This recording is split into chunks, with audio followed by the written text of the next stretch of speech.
当初会想要换洗衣机，是因为家里以前使用10几年的洗衣机坏掉了。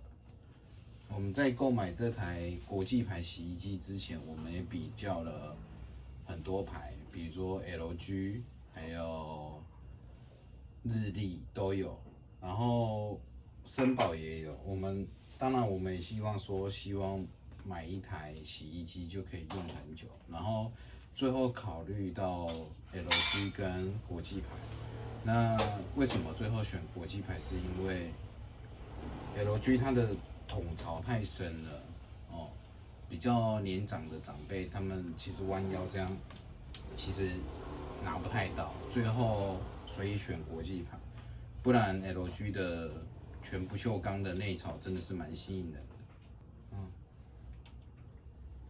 在使用上的话，国际牌这一台的使用上啊，其实觉得有一点点的小小的不是很方便，因为在电源键开启的时候，它每次的行程都要重新再设定一次，没有办法说依你的喜好做一个记忆。那如果说长辈们就是要教他们用这个触控面板是不难，可是每次都要重新再设定，会变成是一个小小的困扰。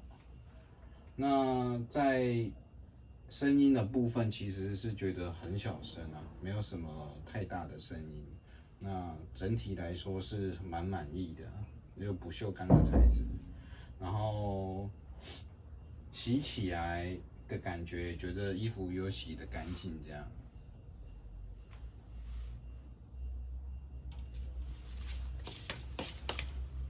在使用心得的方面呢，我们购买的是17公升的国际牌的洗衣机。那在一次要丢下床单啊，我们是加大的床单，都是轻而易举，没有问题。那洗衣的过程其实我也看了好几次，觉得蛮疗愈的。然后它这台洗衣机有多了温水杀菌，还有自动投入洗衣精，不用担心说老人家们就是怕洗不干净，一直加，它自动就会侦测。啊，还有 WiFi 功能，可是这个就没有使用到，因为觉得都在家嘛，过来按就好了。如果以后大家都去上班，或许是有机会可以使用的。那整体来说是觉得蛮喜欢，蛮不错的，运转声音也很小。师傅有帮我们调到所谓的水平啊。